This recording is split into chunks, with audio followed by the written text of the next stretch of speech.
Il est 10 heures ici à Paris. Bonjour à toutes et tous et bienvenue dans Parlons-en, votre rendez-vous avec l'info qui prend son temps. Voici les titres de ce mardi. Kiev l'a redouté depuis plusieurs jours. La Russie a lancé une attaque massive cette nuit sur plusieurs villes du pays, dont Kiev. Une grande partie des habitants de la capitale ukrainienne ont passé la nuit dans le métro. Bilan au moins 10 morts, un bilan encore très provisoire.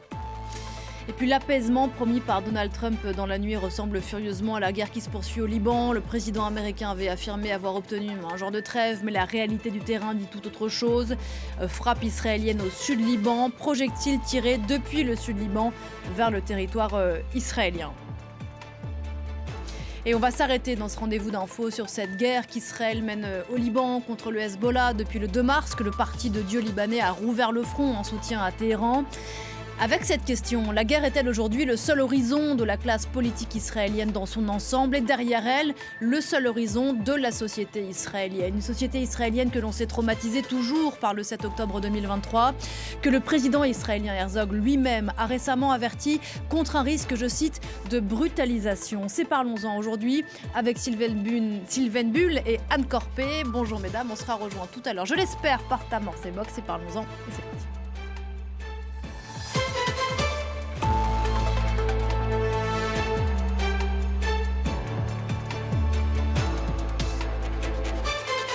Sylvaine Bull, bonjour.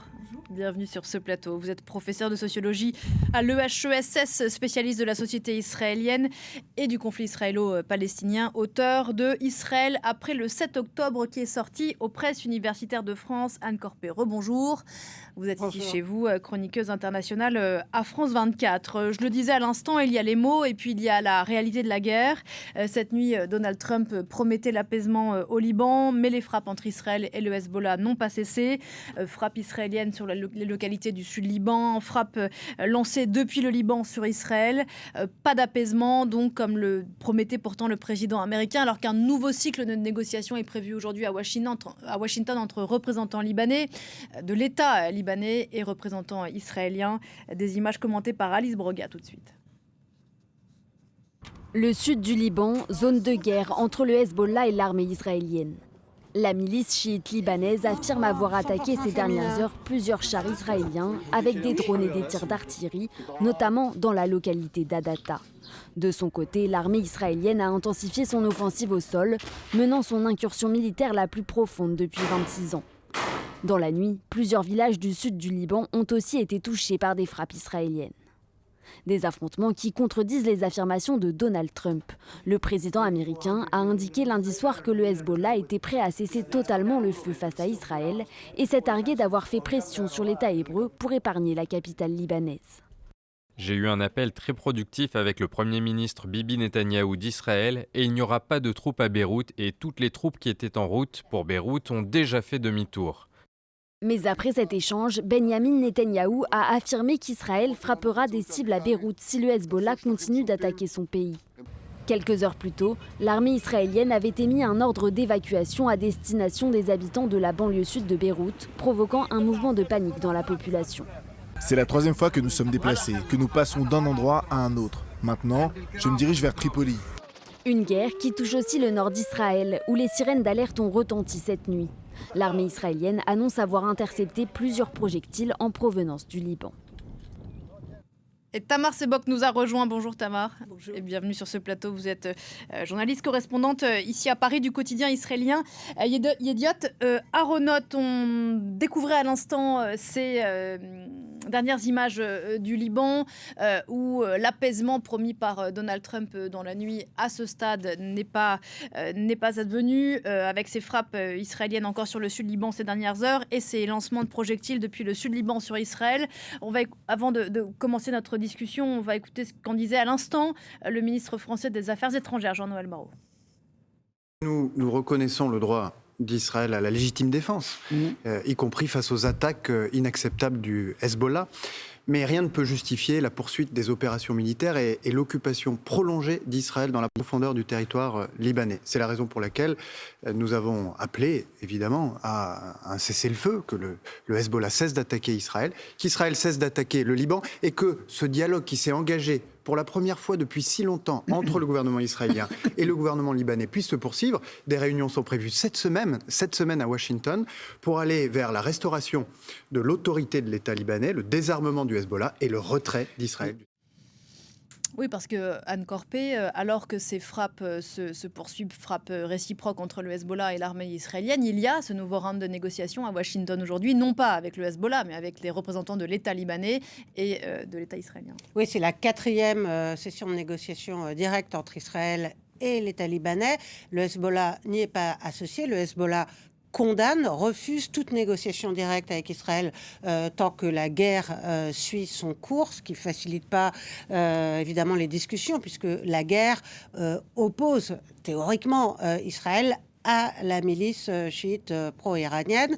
Néanmoins, Washington met une grosse pression sur Israël pour essayer d'éviter que l'escalade se poursuive, que l'offensive israélienne qui a pris vraiment une consistance de plus en plus importante ces derniers jours, avec le franchissement de la ligne jaune, avec la prise de la citadelle de Beaufort, que ceci s'arrête. Et quand même, Donald Trump a obtenu de Benyamin Netanyahou qu'il ne frappe pas dans l'immédiat la banlieue sud de Beyrouth. C'était les plans de l'armée israélienne qui avait lancé un appel à la population de cette banlieue sud, essentiellement chiite, à évacuer, ce qui a donné lieu aux scènes de panique habituelles dans les rues de la capitale libanaise.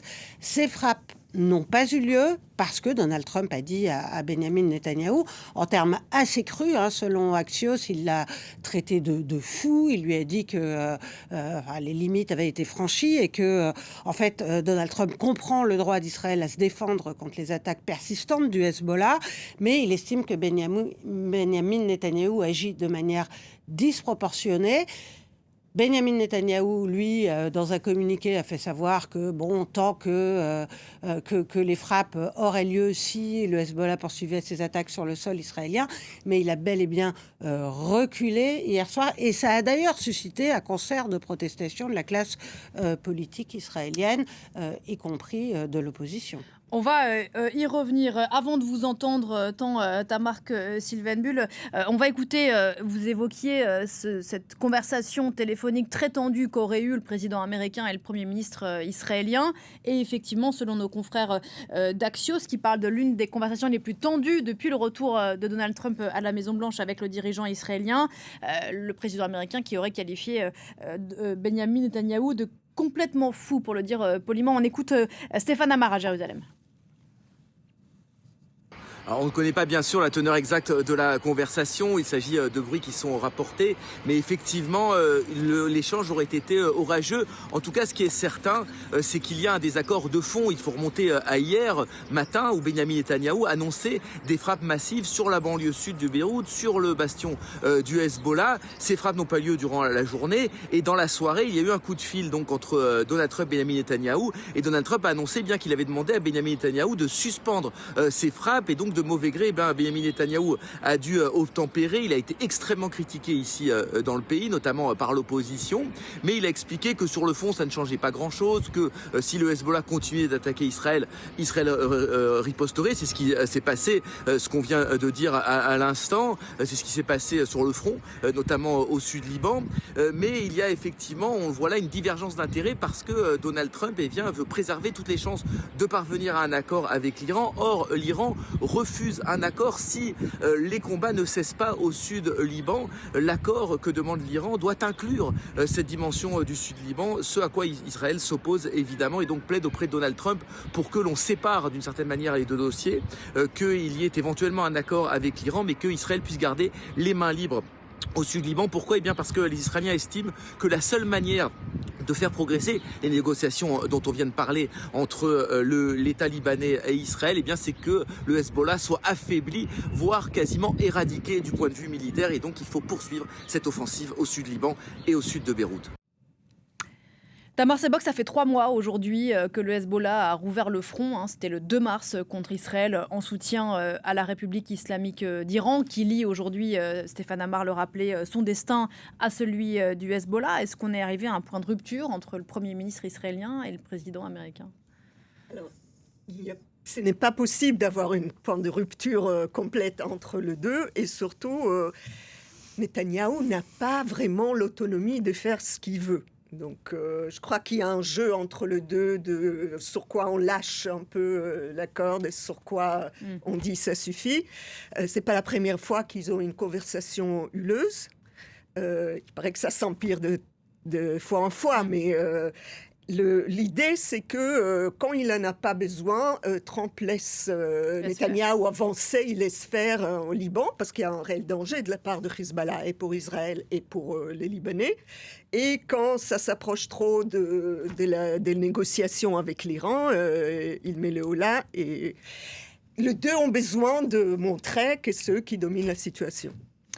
La question étant effectivement jusqu'où le président américain peut laisser le dirigeant israélien et ses forces armées avancer. Sylvaine Buhn, je sais que vous n'êtes pas géopoliticienne, mais toutefois, si on regarde cette carte du Liban, les Libanais ont le souvenir bien sûr de l'occupation israélienne du Sud-Liban.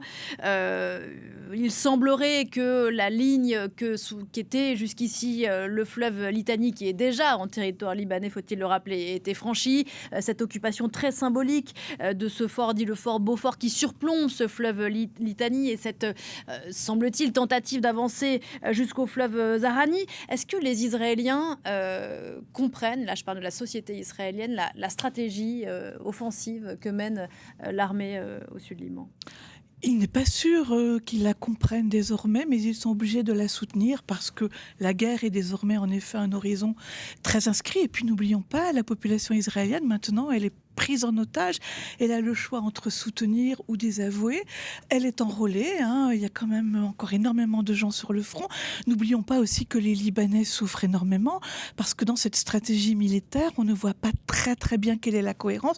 La preuve, le président américain est obligé de rappeler à l'ordre symbolique seulement Netanyahou.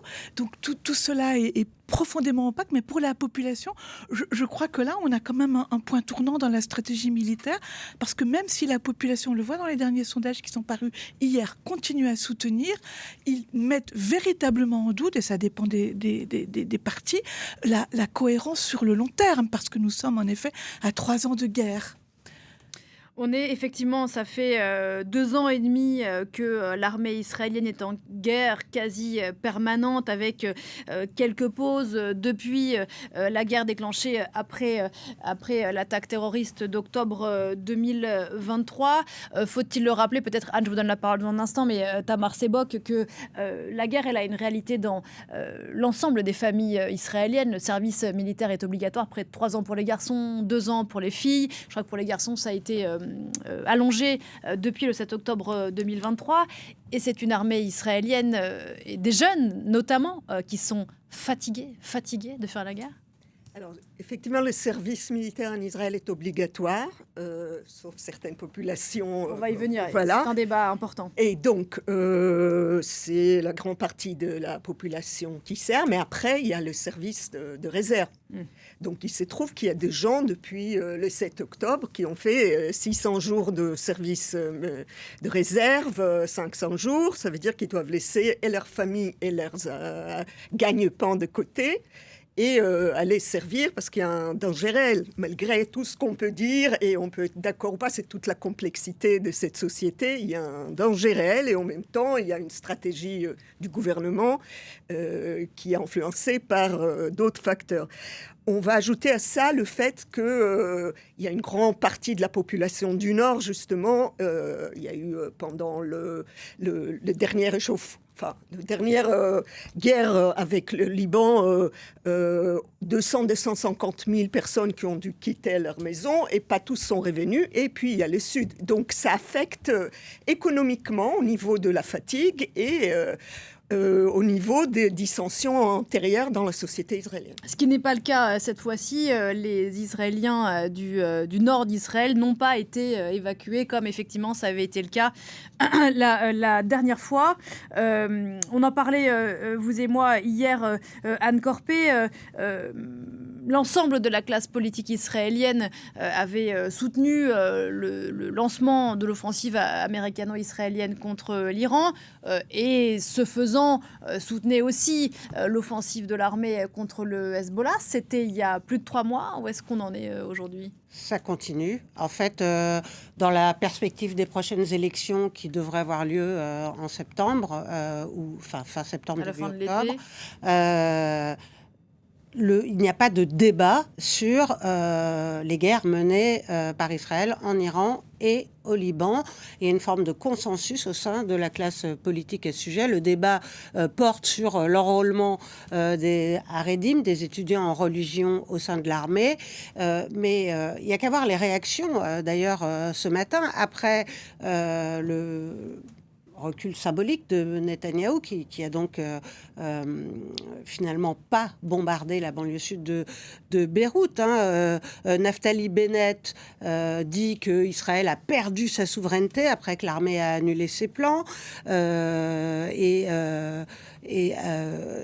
les autres, l'opposition en fait dénonce l'absence de fermeté sur ces fronts extérieurs.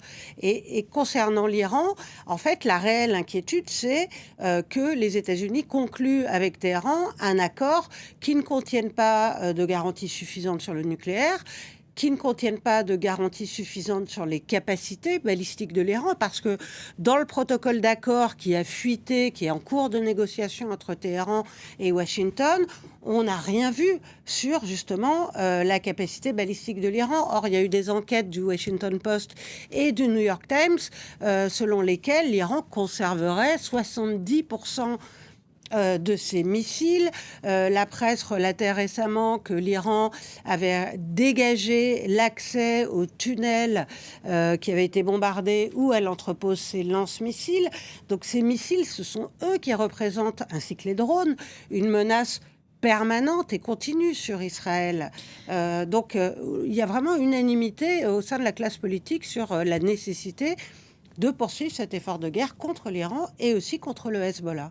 Est-ce que cette unanimité dont parle Anne Sylvenbune n'est pas percutée par un principe de réalité qui fait un peu mentir le Premier ministre israélien Benjamin Netanyahou, qui promet depuis longtemps maintenant, qu'il avait déjà promis l'été dernier, qu'il l'a promis après le 7 octobre 2023, d'anéantir tant le Hamas que le Hezbollah, que la République islamique d'Iran. Force est de constater que après 3 mois de guerre contre le Hezbollah, en tout cas la dernière, beaucoup de mois passés bien sûr à Gaza, les objectifs ne sont pas atteints.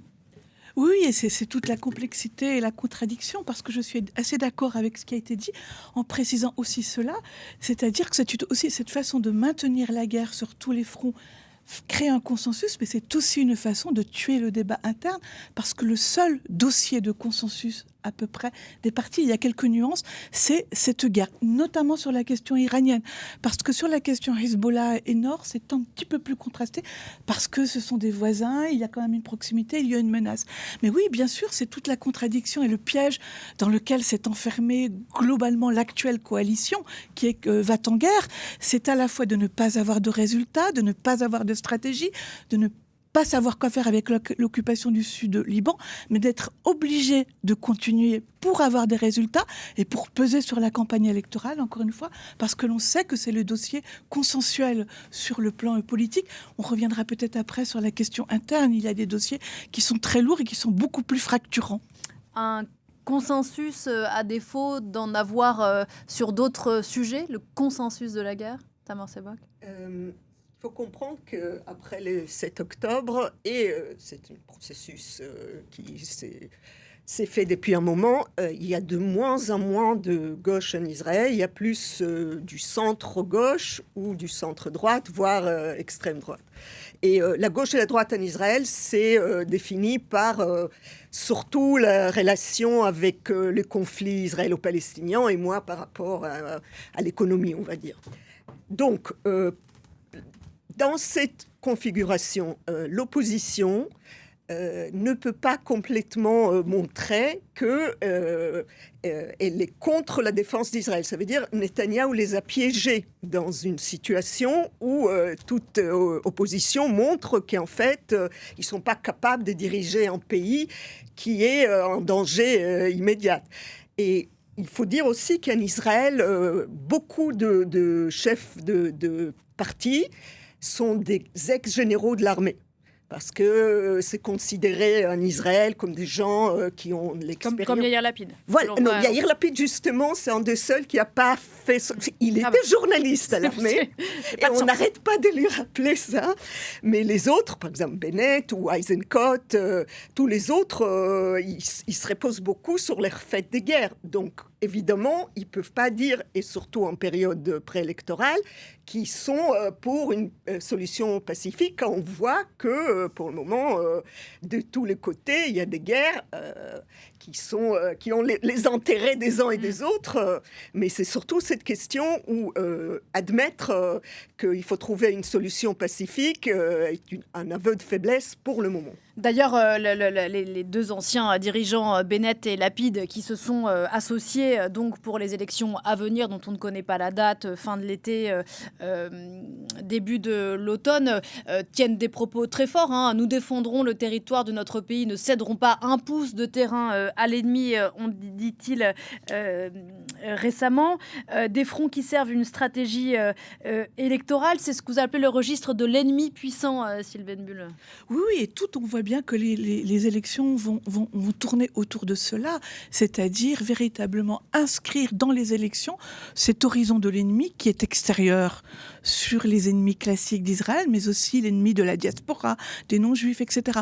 Et ce qui est très intéressant pour revenir sur la question, moi je crois que le clivage gauche-droite, ça n'existe plus parce que le conflit israélo-palestinien n'existe plus pour les Israéliens, c'est-à-dire c'est quelque chose qui est remis au second plan. Ce qui est important, c'est pro-guerre et non-guerre. Mais ce qui est important, c'est de voir comment Bennett est accusé par l'actuelle coalition, justement, puisqu'ils ont été au pouvoir durant 18 mois avant la reprise de la coalition par Netanyahou, d'avoir été extraordinairement laxiste en matière sécuritaire, ce qui aurait provoqué le 7 octobre. Et c'est intéressant de voir comment ça devient une controverse, alors que par ailleurs, il y a une commission d'enquête. Il y a aussi un gros débat là-dessus sur la commission d'enquête de savoir qui est responsable du 7 octobre. Mais on est en train de noyer le poisson et de reporter le débat sur la responsabilité de Bennett Lapid avant le 7 octobre. Oui, Anne là-dessus. Ce débat sur le 7 octobre les origines du 7 octobre, à qui la faute a été enterré par Benjamin Netanyahou dans la guerre, en fait. Il a bloqué toute possibilité de réflexion sur les défaillances évidentes du système de sécurité israélien, ce fameux 7 octobre, qui a abouti à l'horrible massacre que l'on sait. Et en se lançant dans une guerre tous azimuts, d'abord à Gaza, évidemment, qui continue d'ailleurs, puisque je vous rappelle qu'il y a quelques jours, le Premier ministre, ou même hier, le Premier ministre a annoncé qu'il voulait désormais que l'armée contrôle 70% de la bande de Gaza. Elle en contrôlait 53% au moment du cessez-le-feu. Aujourd'hui, c'est 60%. Et voilà, il veut en fait continuer à enfermer de plus en plus une population qui survit dans des conditions absolument désastreuses et déplorables. Mais il a ouvert des fronts partout, au Liban, en Iran, en Syrie également, puisque Israël a mené d'innombrables frappes en Syrie, a avancé ses positions sur le plateau du Golan, parle d'établir une zone de sécurité dans le sud de la Syrie au motif de protéger la minorité druze qui, il est vrai, a été la cible d'attaques de la part des sunnites syriens.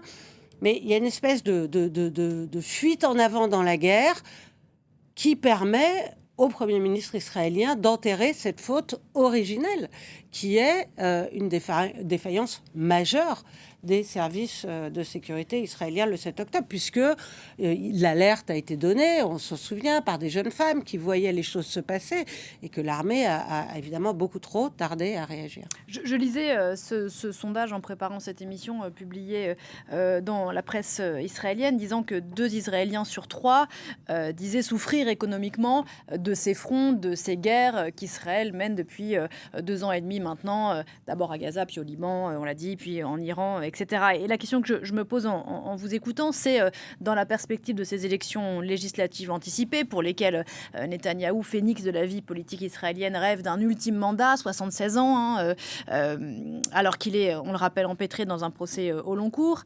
Les Israéliens voudraient-ils qu'on leur parle d'autre chose que de guerre ?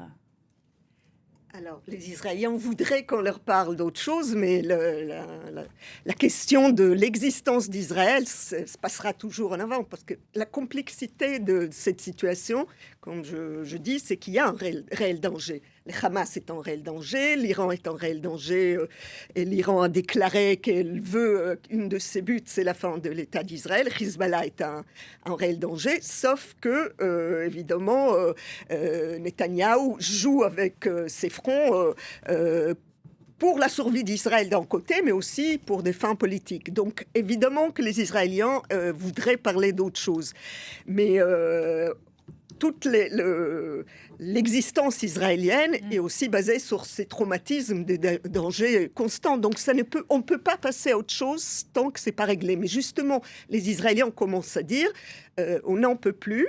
On n'en peut plus avec les conflits antérieurs. Et on voudrait au moins, si on s'engage autant dans cette guerre en tant que citoyen, que le gouvernement s'occupe de nous. Et c'est là qu'il y a ces conflits qui on verra pendant les élections, est-ce que ça va exploser ou pas. Mais on ne peut pas faire abstraction de l'importance de la sécurité d'Israël.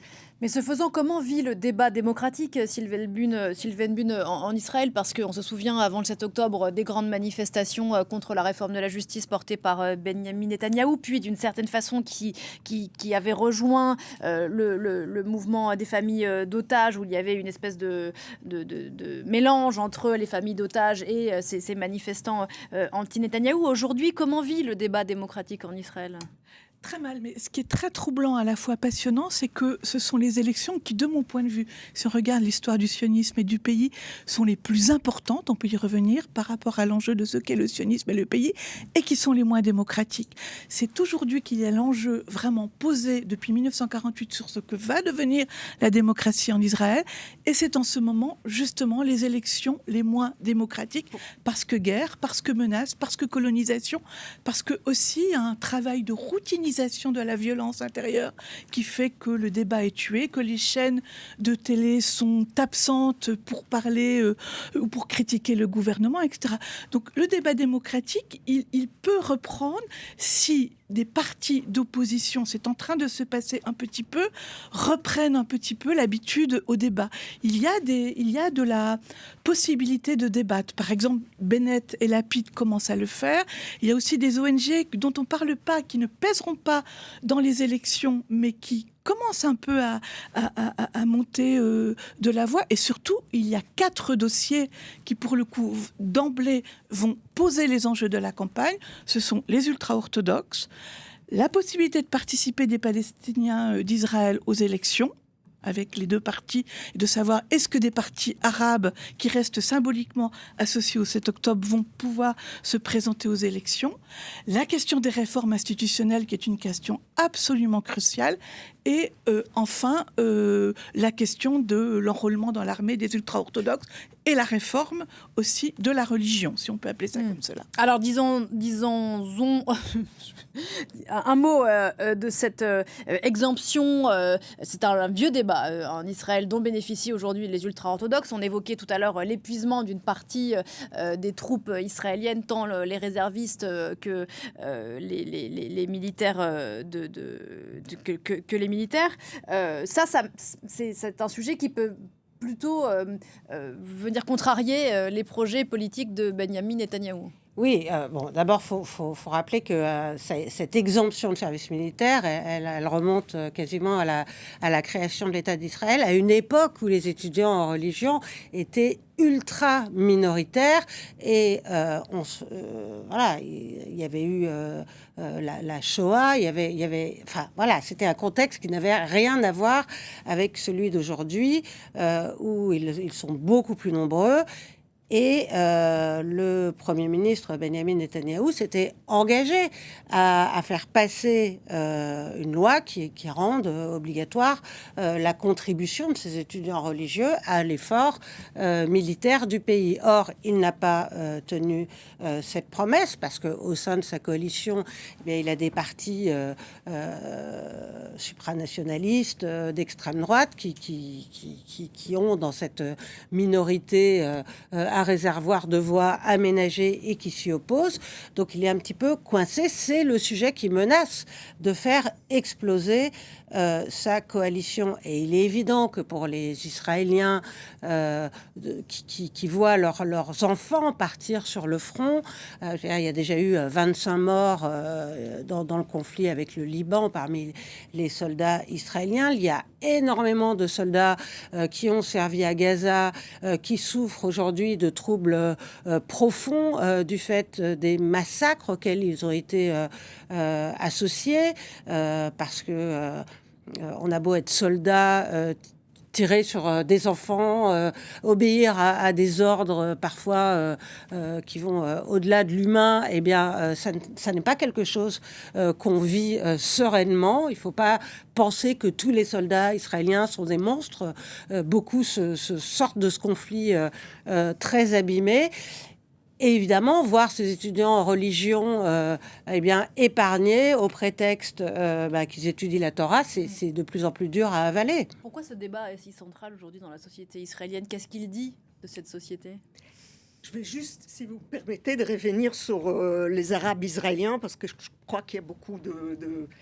On ne connaît pas assez cette société. D'abord, il faut dire que c'est 20% de... La question de la participation... Oui, il y a 20% de la société israélienne qui est des Arabes israéliens.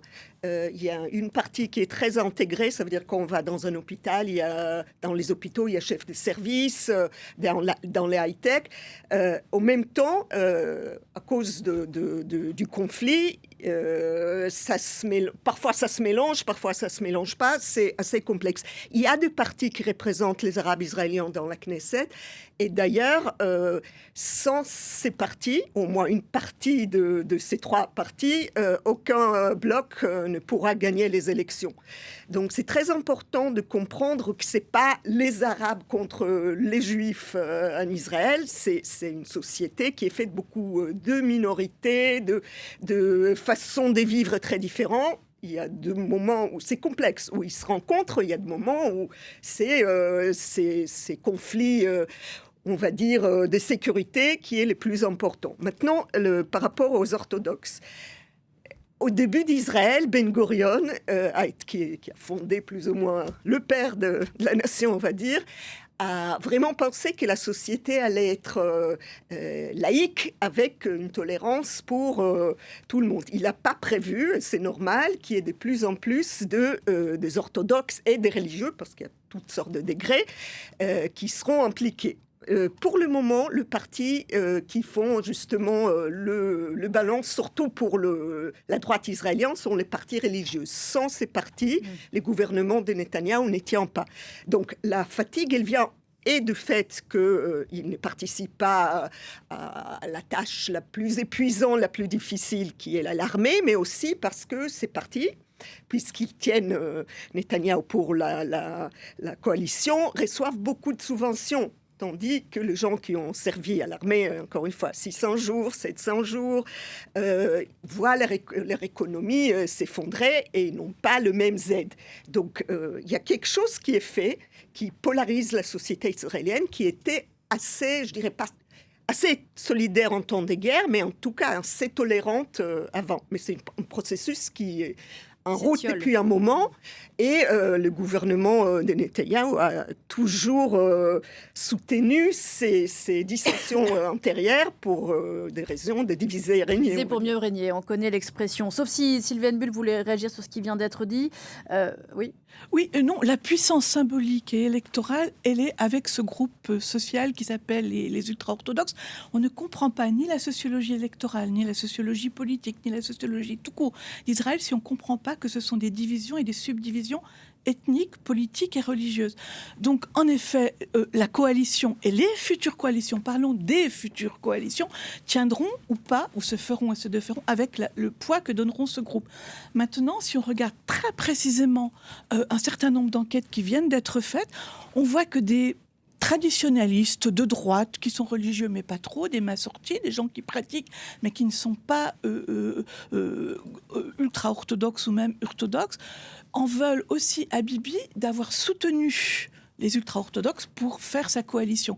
Et ça, c'est quelque chose qui ne passe plus parce que l'on voit que faire entrer encore plus le poids des ultra-orthodoxes, c'est amener non pas seulement la question de l'armée, qui est un point très central, pourquoi ne participent-ils pas, mais aussi la question de l'avancée de la religion, des lois rabbiniques, des financements qui sont massifs alors que le budget est en faillite totale, etc. Donc c'est un point crucial. Mais la question palestinienne est aussi cruciale. À ce moment, seul Yair Golan a dit qu'il ferait alliance avec les partis qui se présenteraient. Et l'ensemble de la droite a dit que la participation d'un parti, moi que j'appelle palestinien, je ne parle pas de termes d'arabe, palestinien d'Israël, serait de toute façon quelque chose qui serait à bannir et qu'il ne serait pas possible de gouverner avec des Palestiniens d'Israël. Je voudrais qu'on revienne sur un des termes que vous avez évoqué tout à l'heure, Sylvain Bull, qui est le terme de brutalisation de cette société israélienne. C'est précisément le terme qu'a employé il y a quelques jours le président israélien. Isaac Herzog, c'était à l'occasion de la remise d'un prix il y a une dizaine de jours et qui évoque, je le cite, un processus inquiétant de brutalisation au sein de la société israélienne. On va l'écouter. À mon grand regret, nous vivons des jours où la violence n'est pas la seule à se manifester. Parallèlement, en marge de notre magnifique société israélienne, un terrible processus se glisse. Je le dis avec une profonde douleur. Un terrible processus de brutalisation. C'est un processus lent et inquiétant qui menace de s'intégrer pleinement à la société israélienne. Et nous ne le permettrons pas. Certains parmi nous ne sont plus choqués par la violence. D'autres la prennent à la légère. De quoi il parle, Anne Corpé, le président israélien ? Vraisemblablement du mouvement des jeunes des collines, ces mouvements de jeunes colons ultra-violents qui mènent des assauts contre des villages palestiniens et qui agissent sous la protection de l'armée, enfin, ou du moins avec son approbation tacite, on va dire. On les a vus débouler à Jérusalem comme chaque année à l'occasion de la marche du drapeau avec, je ne sais plus lequel de Ben Gvir ou Smotrich. Ben Gvir, Smotrich y était aussi. Voilà, les deux ministres étaient là, d'extrême droite. Bon, voilà, ce sont des mouvements qui nient le droit des Palestiniens à disposer de leurs terres, qui s'attaquent aux familles, aux troupeaux, aux oliviers plantés et chéris depuis des siècles par ces familles palestiniennes. Et c'est vrai qu'il y a une banalisation de ce type d'action qui ne semble plus susciter un émoi particulier au sein de la société, disons, dans son ensemble. Parce qu'il existe quand même toujours des voix en Israël, comme celle du président, pour s'étonner de cet assaut de violence permanente. Une vague de violence menée par une foule anarchique avec des actes qui souillent, je cite le président Herzog, et dépassent toutes les normes fondamentales, morales, légales ou juives. Depuis octobre 2023, au moins 1000 Palestiniens ont été tués en Cisjordanie. Colonisation qui va toujours avançant avec la validation et la quasi mise sur pied du plan de colonisation pour la construction de 3000, je crois, logements. C'est le projet E1 qui couperait de facto la Cisjordanie en deux. Le gouvernement israélien rappelant que ces colonies sont décisives pour la sécurité d'Israël. On y revient. Deux questions en une. Où va la société israélienne avec cette brutalisation dont parle le président Herzog? Et est-ce qu'un débat sur la Cisjordanie aujourd'hui est possible en Israël? Tamar Sebol. Ça fait très mal. Je crois que quand on fait la guerre, on pense que la guerre va rester au Gaza, au Cisjordanie, et que cette violence ne va pas être emportée au sein de la société israélienne. C'est absurde, parce que évidemment il y a le post-trauma et puis cette habitude de régler les choses par la force. Et même si on y résiste, c'est quelque chose qui reste. Netanyahou essaye de passer les jeunes de la colline pour quelques jeunes perdus de mauvaises familles et tout ça. Ils s'inscrivent dans quelque chose de plus grand. C'est beaucoup plus grand, c'est très soutenu par le colon plus établi. Et en fait, c'est un permis d'agir en dehors de toute légalité sur le compte que les Israéliens sont fatigués à mener tout le bataille. Mais ça se passe tous les jours. Parce qu'il faut dire que moi, j'ai des amis aussi qui militent et qui sont là en présence protectrice. Ça se passe tous les jours. On vole du bétail, on bat des enfants. En fait, on force les gens de partir de chez eux de façon illégale. Et comme beaucoup de soldats qui servent là-bas habitent là-bas aussi, et comme la police en ce moment, elle est tenue par Itamar Ben-Gvir, ses ministres extrêmes, c'est très inflammable. Donc, dans une impunité totale, quasi. Totale, et qui est inexplicable et qui crée beaucoup de mal. Maintenant, ce gouvernement est vers la fin. Et c'est les dernières chances des extrémistes de l'extrême droite israélienne d'essayer soit de fixer de fait sur le terrain, soit de promettre à leurs électeurs qu'il va se passer quelque chose. Mais comment se défaire d'une violence qui s'est installée dans les corps et les cœurs d'une certaine façon? On peut aussi évoquer le vote qui a été largement critiqué à l'étranger de cette loi instaurant la peine de mort pour les Palestiniens accusés d'actes terroristes. Et ce gâteau d'un des deux, pareil, je les confonds malheureusement avec cette de Ben-Gvir, avec cette qui représentait une corde brandie par sa femme. Comment est-ce qu'on se défait? Il y a bien sûr le traumatisme du 7 octobre, il y a une forme d'esprit de vengeance qui s'est installé sans doute dans les cœurs et dans les corps. Et comment on se défait de ça, Sylvaine Bull? Oui, moi j'ai un regard beaucoup plus sociologique. Je suis chercheur, je travaille sur la violence politique en Israël. D'une part, je crois qu'il faut comprendre que la violence ne s'arrête pas aux jeunes des collines. Elle a vraiment irrigué désormais l'ensemble de la société israélienne. Elle s'est diffusée. Il n'y a pas que les jeunes des collines. Il y a les Goranim, les jeunes qui ne sont pas dans les colonies. Il y a l'incendie ou d'un barbecue par un jeune parce qu'on ne veut pas que des cafés ouvrent pendant Shabbat. Il y a des faits de violence qui sont vraiment très, très inquiétants. Et je crois que la seule possibilité d'y répondre, c'est qu'il y a un sursaut de la population, pas seulement des partis et pas seulement dans les grandes déclarations d'intention. Tout le monde est contre la violence. La question de savoir comment elle a été routinisée, acceptée. Et il faut véritablement à un moment donné que la société, via les élections, c'est-à-dire faire une nouvelle coalition, mais pas que, dise non. On ne peut plus vivre dans cet état de violence permanent. On voit que les infanticides augmentent, on voit que la violence familiale augmente, on voit que les suicides augmentent, etc. Il y a vraiment une dissémination, une contamination qui est vraiment liée profondément au traumatisme existentiel qui a été le 7 octobre, mais qui a servi en fait, et on connaît très bien ça dans la sociologie des traumas, des espèces de miroirs inversés pour justement essayer de considérer qu'il y a des ennemis partout, tout le temps, peut-être y compris au sein de sa famille. Et cette routinisation, elle est liée par exemple dans le fait que les réservistes maintenant sont tolérés dans leurs actes de violence, parce que tout le monde a quelqu'un de sa famille à l'armée et on n'est plus tolérant quand on a son fils, sa fille qui sont au front. On devient plus tolérant avec les exactions. Donc il y a tout un ensemble de rituels qui font que les seuils d'acceptation de la violence, ce que j'appelle l'acceptabilité de la violence, sont en train d'être franchis. Et la seule possibilité, c'est de dire non. Encore un mot là-dessus. Est-ce que cette violence qui s'est instaurée explique l'invisibilisation des pertes humaines de la guerre à Gaza, des dizaines de milliers de morts ou encore des morts au Liban, plus de 3000 personnes tuées, tant militants que civils, 1 million de déplacés. Il n'existe pas ces souffrances-là aujourd'hui en Israël?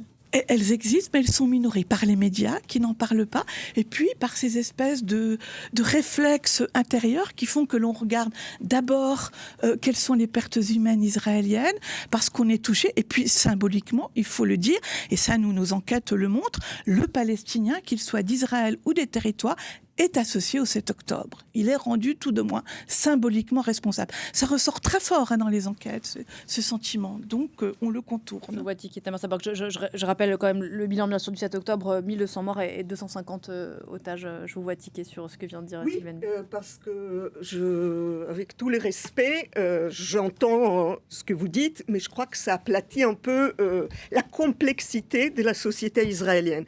Je ne pense pas que la plupart des Israéliens acceptent la violence. Ils la subissent et ils l'intègrent, certes. Je ne pense pas que les Israéliens ne voient pas complètement ce qui se passe à Gaza, ni dans les territoires, ni au Liban.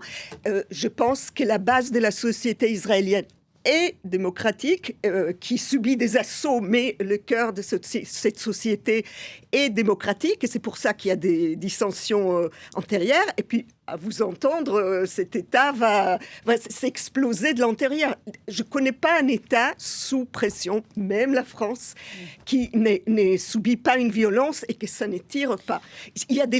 On attend certaines limites, mais l'État existe bien, la société existe aussi, et il y a de l'opposition. En tout cas, pour conclure, Anne, d'un mot, tant la paix civile que la paix tout court, c'est pas vraiment un discours qu'on entend dans cette campagne électorale qui débute en Israël. Non, et moi, ce qui me frappe aussi, c'est cette espèce d'oubli de l'histoire en Israël, notamment de la part du gouvernement qui mène son offensive au Liban. Il faut rappeler que le Hezbollah est un mouvement qui est né au Liban du fait de l'occupation israélienne à partir de 1982, que l'offensive actuellement menée au Liban permet à ce mouvement chiite pro-iranien de retrouver une forme de légitimité, parce que ça lui permet de se poser en défenseur de la nation, que le 7 octobre a rappelé à quel point la question palestinienne, qui avait été mise de côté pendant des années, restait cruciale pour assurer la paix. Or, plus personne ne semble chercher des solutions avec les Palestiniens. Ce dont on entend parler, c'est d'exil volontaire. Est-ce qu'on peut parler d'exil volontaire quand on vit dans les circonstances que l'on connaît à Gaza ? Et voilà, j'ai l'impression que ce cycle de la violence, finalement, ne pourra déboucher sur rien d'autre que la violence, et qu'il faudrait peut-être prendre un peu de recul et regarder l'histoire. Et je suis sûre qu'il y a en effet en Israël des gens qui sont capables encore de le faire. Ça sera le mot de la fin. Merci beaucoup à toutes les trois, et merci de continuer à accepter de se parler tous ensemble. Sylvaine Bull, on vous lit dans Israël après le 7 octobre aux presses universitaires de France. Tamar Sebok, on vous lit dans le Yediot Aharonot. Merci beaucoup d'être venu sur ce plateau. Anne Corpé, on vous entend sur cette antenne. On se retrouve dans un petit moment.